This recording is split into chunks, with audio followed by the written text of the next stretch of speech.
Hello and welcome to episode 13 of the eye test FC Liverpool Runaway Leaders.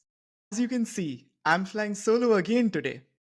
And what better way to start off the episode than to cheers to a Tottenham loss, handing Ipswich their first Premier League win in 2 decades, their first Premier League win of the season at their own home ground.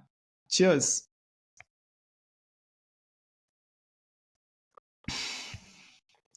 That never gets old. But turning our attention to the meat of the episode and the title race, starting with the game at the Amex, Brighton v Man City. What a performance by Brighton, handing City their fourth straight loss in all competitions, and the first time in 92 games that City have lost after going a goal up. And it was an amazing, incredible game, right? Haaland putting City 1-0 up at halftime. And a very interesting tactical tweak by Brighton and their young hipster manager is what I want to talk about. Man City dominated large parts of that first half. And how does the Brighton manager respond to wanting more control in the game? He gets rid of a double pivot and he brings on Baleba. So Hinchelwood goes a bit further up. And that changed the game completely. It was all Brighton from minute 45 until their second goal, and then Brighton defended. But Baleba and Hinchelwood, both incredible players. I do definitely see Baleba being that next £100 million player. Hinchelwood, not too glamorous as a name, but until he got subbed off, quietly brilliant. Created a couple of good chances, couple of good saves from Edison. And why did that tweak make such a difference is because of the personnel involved. Baleba seems to, have a real good shot in him, creates that pass, anchors the midfield, wins a lot of balls in possession. Complete package. And how can you not talk about the rest of that half without the player of the hour? Probably the player of the week, Matt O'Reilly. Huge hype after his transfer from Celtic in the summer. Didn't really play. And first game came on, thrown into the deep end against Man City, and he is now a Premier League winner. What a story. And you know what? I've noticed this season that Haaland has a bit of a temper. You saw it a little bit against Arsenal. You can see it when things don't go his way. He starts crying. He basically had a full-on brawl with Van Hecker at full time, close to full time. But yeah, that's City for you. Way off the 8 ball. But let's talk about now a team who isn't off the 8 ball. Liverpool. I think Samarth, if he were here, would tell you it's beyond his wildest dreams that Liverpool are where they are. It's an incredible achievement by Arne Slot to get them to where they are. Being near perfect in November in this league is no joke. Yeah, they had a freak loss at home to Nottingham Forest, a well-earned point at the Emirates. Amazing. That's all you can say. It's all around the pitch have been performing, but let's focus on this game a little bit. Liverpool are a transition machine, and they just carved Aston Villa open multiple times that game. Konate, brilliant. Van Dijk, brilliant. Salah, as always, brilliant. Um, Curtis Jones had a very good game. Darwin Nunez, I've spoken about him last game. He again showed that he's really coming to his own in the Premier League. And what can you say? Great transitional play by Liverpool. Although I did think Aston Villa controlled parts of that midfield battle. And that's something that could bite Liverpool later on in the season. And going to Aston Villa's tactics, this is Unai Emery. This is typical Unai Emery. Going away from home, not really having that performance, not really learning from his mistakes. The back four are very slow. They try to play out from the back with Digne. There was no pace in that defense after Pau Torres' mistakes last game against Tottenham. He didn't trust Torres to play out from the back, but every outlet went to Digne, who did okay. But then because he tried to create that pass, he was often caught out, and Salah was free to roam. And how can you do that against Liverpool? Like, there were two corners that Aston Villa won. One ended up being a Liverpool goal, which I want to talk about and focus on, because absolutely poor by Aston Villa for even allowing Liverpool to break. And then amazing. That ball to Salah to get him through on goal. Uh, Leon Bailey tried to tackle him, very dangerous. In my life, I have never seen that not being given as a red card. And in real time, it felt like the referee, David Coote, had made a brilliant decision to play advantage to Liverpool for Darwin Nunez to score. And a couple of minutes later, you see a replay where David Coote actually says, no, that's not a foul. So I think Liverpool fans are very grateful that Darwin Nunez scored. But what a terrible decision. That was a red card all day long. And that just and that just goes to show David Coote is a terrible referee. He has had some shocking decisions for Liverpool in the past and shocking decisions for other teams as well. Absolutely championship standard, probably League One standard, has no business refereeing in the Premier League. Well, nevertheless, Darwin Nunez, very well taken goal. Very happy for the guy. And 2 minutes later, Aston Villa again win a corner.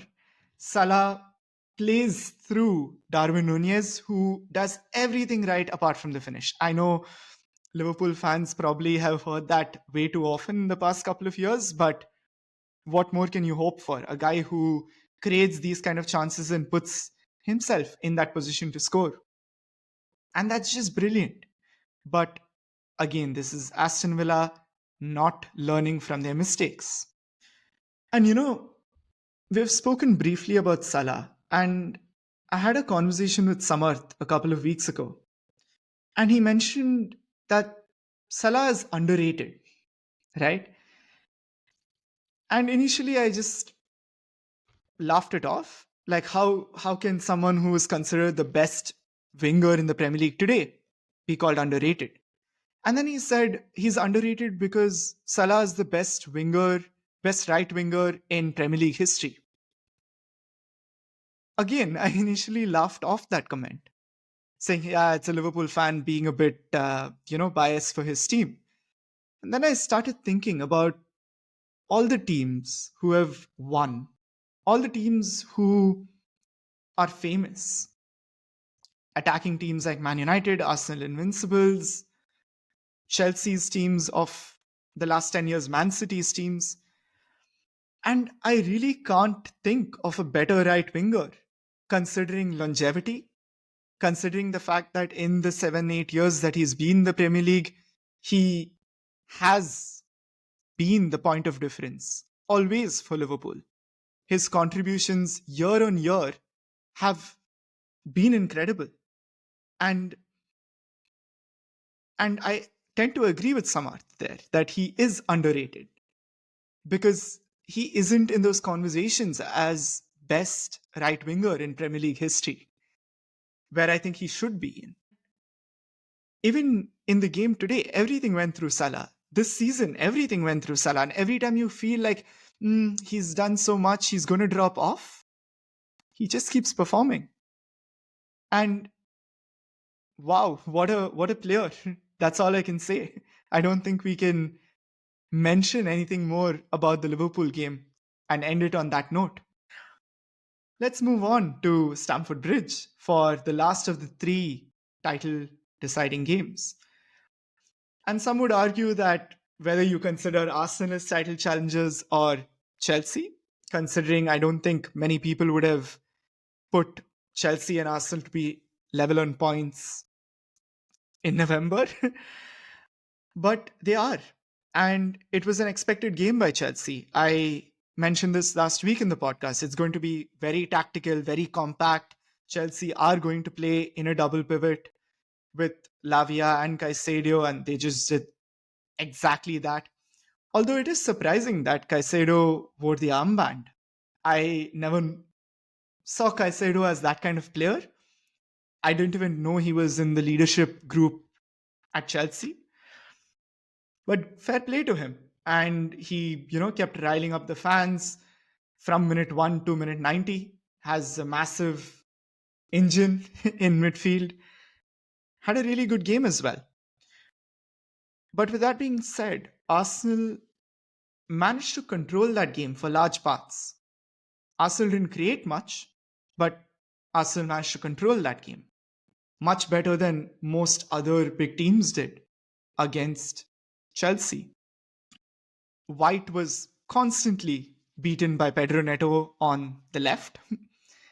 Saka was doubled up by Kukurea and whoever their right winger was. Really do much the whole game. Couple of Ertz should have kept himself on side for that well worked set piece, which ended up being disallowed. But guys, this is a poor game by Martinelli. Let's not have it any other way, and don't let the goal fool you into thinking otherwise. He was absent all game. Gusto had him in his back pocket the whole game. And the goal is the only reason that he is in the scapegoat. The goal came because Odegaard was again brilliant to finding that space.